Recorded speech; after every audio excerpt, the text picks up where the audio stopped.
Welcome to the Intuitive Hour with psychic medium, author, and intuitive life coach, Michelle Beltran.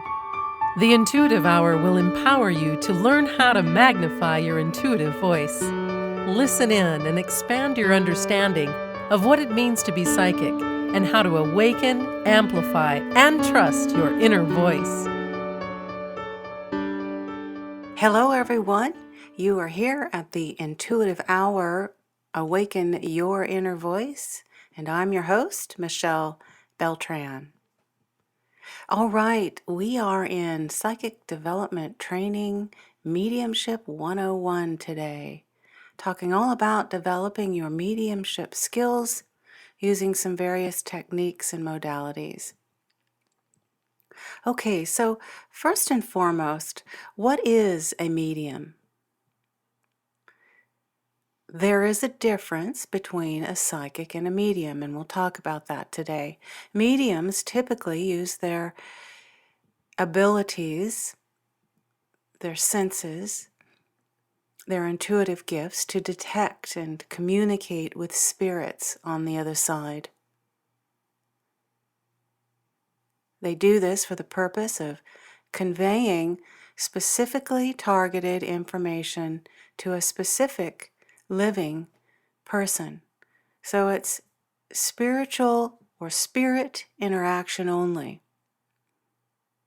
When you're thinking about psychic development, you can think of mediums as, I like to call them, spirit interactors, serving as live, human interactors for spirits existing on the astral plane.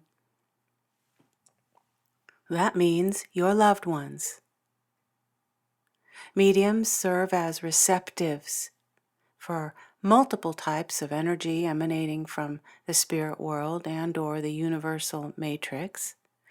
A medium will seek out spirits on behalf of someone living who has made that request, and spirits seek out mediums in turn. They too want to come forward delivering their message or information to their living loved ones. Spirits from the other side might also seek out a medium in order to be revealed, to become materialized, or even influence a course of events. All right, so psychic or medium reading, what's the difference? So in a psychic reading, the intuitive generally works directly with spirit guides, as well as their own higher knowing or spirit guides to receive information. The readee in this session may receive guidance and advice regarding the past, present, or future. They might also receive information pertaining to health, career, finances, love, and relationship, as well as guidance for their own spiritual growth and advancement. In turn, in a medium reading, the intuitive will link directly with the spirit world and or loved ones of the readee who have passed over, bringing any messages they have. In this kind of reading, you find answers you seek about the other side and your departed loved ones, what they're doing, how they are, messages they want to convey, perhaps what was left unsaid. These readings are a wonderful opportunity to understand and learn about the healing power of contact with the hereafter. Significant healing and emotional release and burden can happen after this kind of very powerful session. Through information received from spirit, you may also at times receive psychic information and guidance about your life. In a medium reading, however, the distinction is that the information is presented by spirit. Be mindful that all mediums are psychic, but not all psychics are mediums. All right, looking at why our loved ones come to us in a medium reading. We talked about that just a little bit a few moments ago. Let's expand on that further. They come to us for many reasons. It may be simply to say hello, to guide us in our earthly issues and events, or to assist us in healing and closure of our grieving. I find that often Spirit has come to offer an apology. In addition to choosing when, where, and with whom they will send messages through, Spirit chooses why they come. It is our task then to listen with an open mind and really hear their messages. All right, psychic development as it relates to preparing for a medium or psychic reading. How do we do that? It's quite simple, actually. Just sit quietly for a few moments. This is not a difficult time, it's a gentle time, and it's an easy time. Tell the Spirit that you wish to contact, that you intend to communicate. Your intention here matters. They do already know, but tell them anyway. Be sure to recall and think about past memories. As you're ready to sit in a session and invite Spirit in, you're recalling of past times with them, traits they had, events or places that you traveled with them, even a particular smell or odor that you recall associated to them. Be in that space. Also, do your best to be expectation free. Let what's going to come in. And remember to be in a joyful space as best that you can. This doesn't mean you aren't grieving or turning off your sadness. Grieving is healthy. But remember that Spirit is in a joyful place and a blissful place, for that matter. And that does not resonate with grief and sadness. Joy and grief are not on the same emotional energy pattern, if you will. So communication is difficult in that way. So do your best to celebrate their life. Be in a joyful space. Set your grieving aside for this interaction. Be certain and confident that your loved one has heard you. And finally, be sure you're in a quiet place for this session where you're uninterrupted. Having taken some time to quiet your mind, come to the present moment and be in tune with you first and foremost. Make an agreement that you'll come back to all of your life to-dos and ongoings at another time. Okay, evidential mediums, what are they? An evidential medium will provide absolute, actual facts about your loved one. It is less prone to symbolism, and you would receive in an evidential medium reading names and birth dates, specific and clear memories from your loved one on the other side through the medium. They will be factual things the medium could not possibly have known. Perhaps the medium tells you how they passed. Again, particular events or names or dates or activities. Very specific, clear, factual information. Oftentimes, the specific, clear, and detailed memories will present, going all the way back to childhood on occasion. The fact is, you will know, it is your loved one, that the evidential medium is connecting with, based upon those very clear and specific details and evidence presented.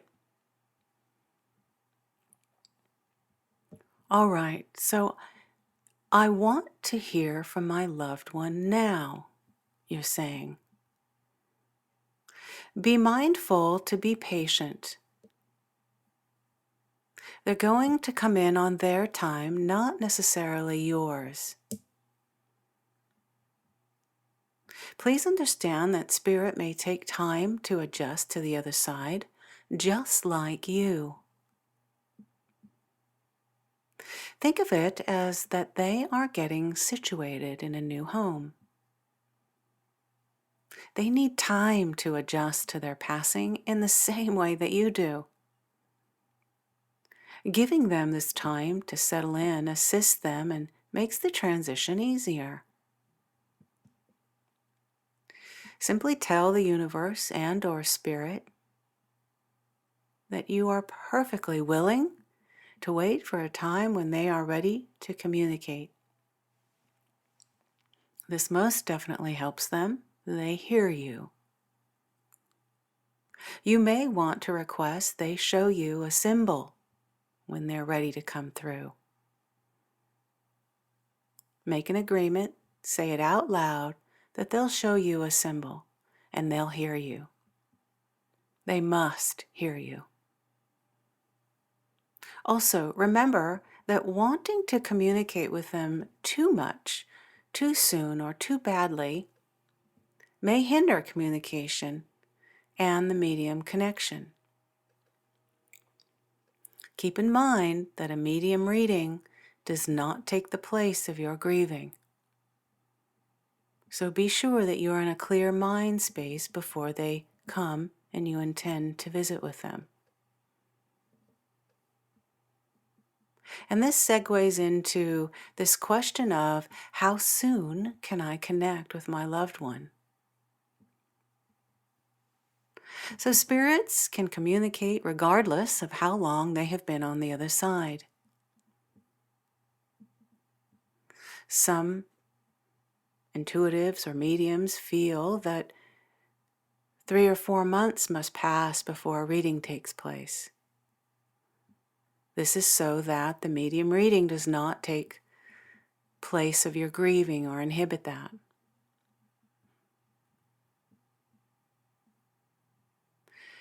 That said, it is possible, and Spirit can communicate shortly after their passing. Every spirit is different. Some spirits do communicate a little bit different, and I would say even better than or more clear than others. But they all have the ability to connect with you regardless of the timing they have gone over. Meaning whether it's been very recent or several months or even years ago.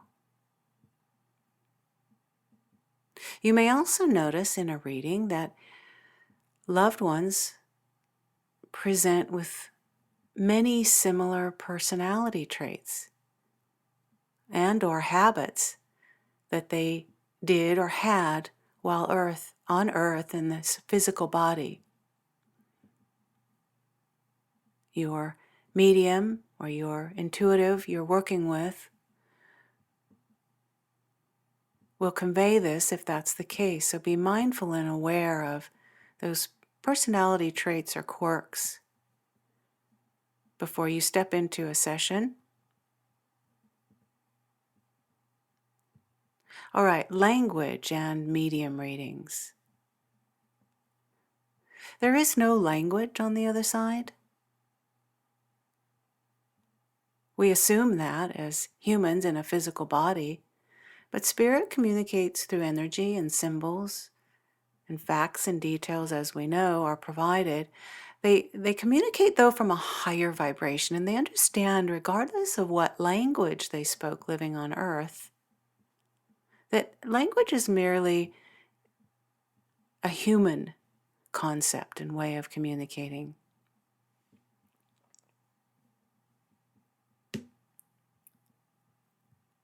So what has spirit transcended to?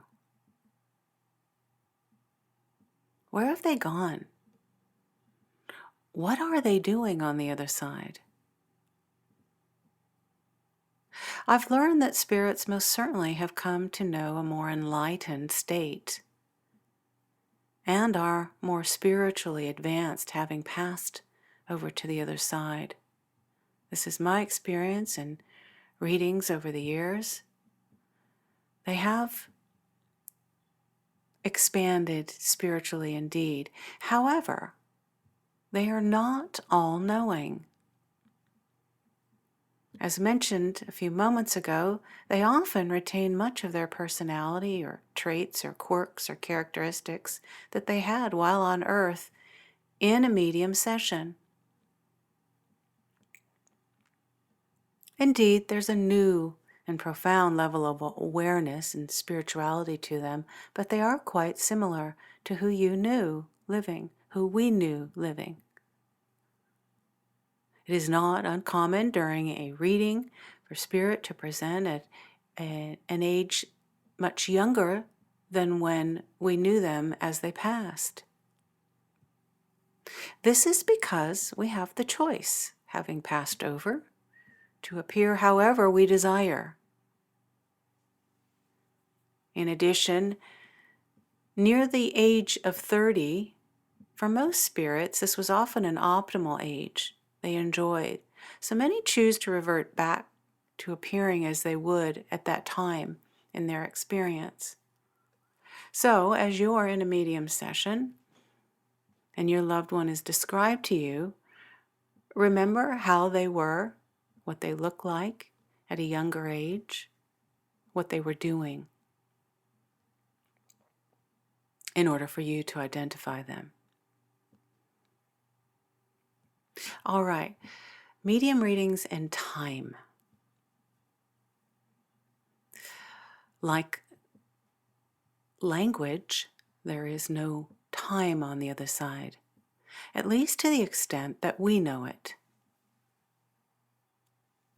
However, in order to get some sort of glimpse of time,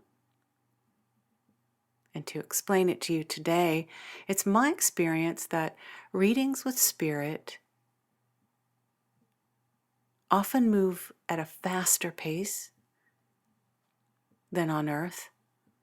They resonate in a very high vibration place. It feels fast and not slow. This is in part why we come to Earth, because the growth is so exponential. You might think of it like this. A blink of an eye, for those in the spirit world, is roughly about 8 months to you and I.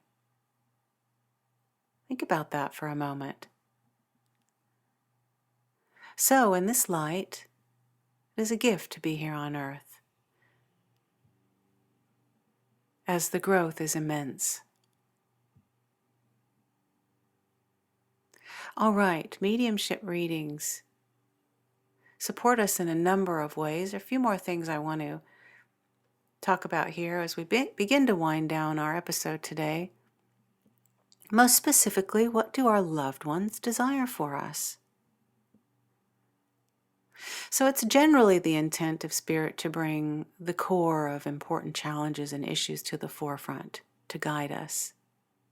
Sometimes they desire to do this right away. This is because of an intense hope and intention and expectation, even desire themselves to bring healing and growth to you still living. They realize the value of resolving issues and not leaving things unsettled before our own passing.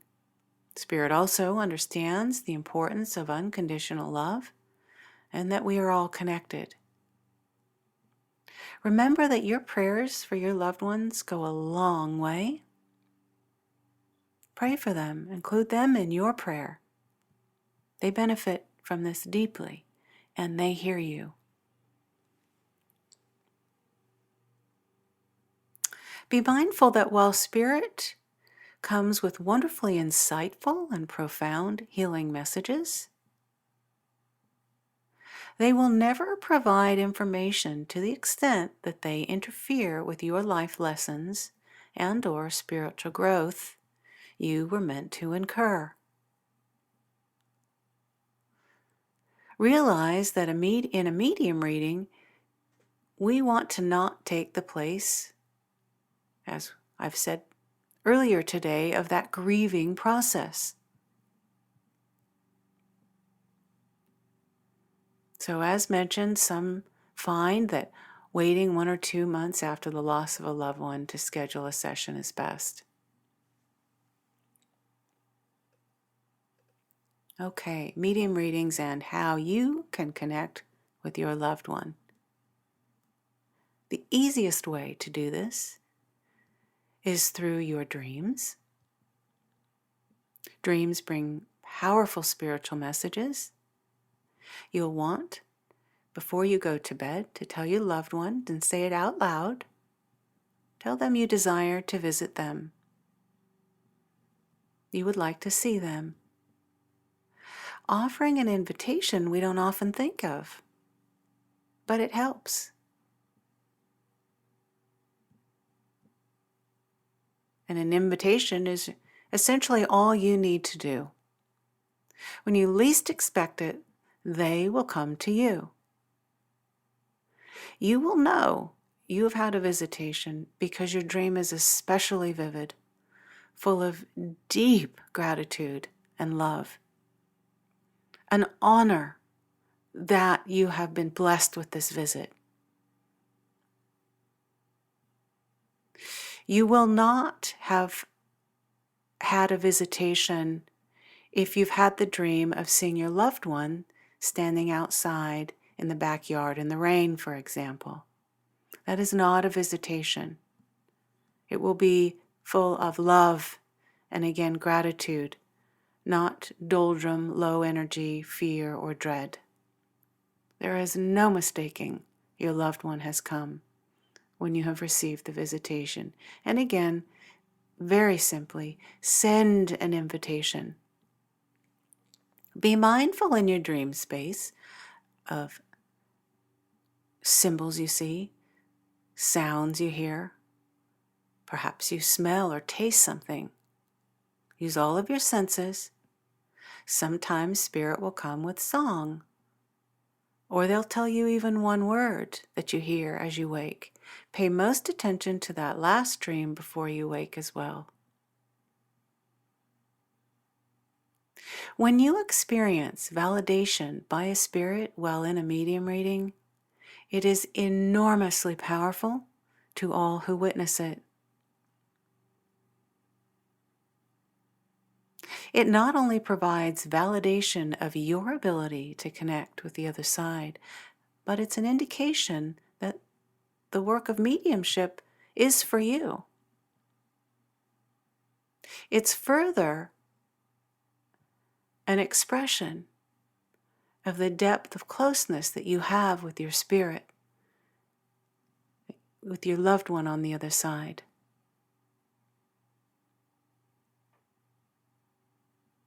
All right, everyone, we will bring this episode to a close. This has been Mediumship 101. If you have any remaining questions that have come to mind after our episode, please do reach out at mbeltran@michellebeltran.com. I always appreciate hearing from you. I look forward to meeting with you all here next week. Thanks for listening to the Intuitive Hour with Michelle Beltran. If you like what you heard, please share our podcast with a friend, and be sure to visit michellebeltran.com to get Michelle's popular Develop Your Clairvoyance ebook.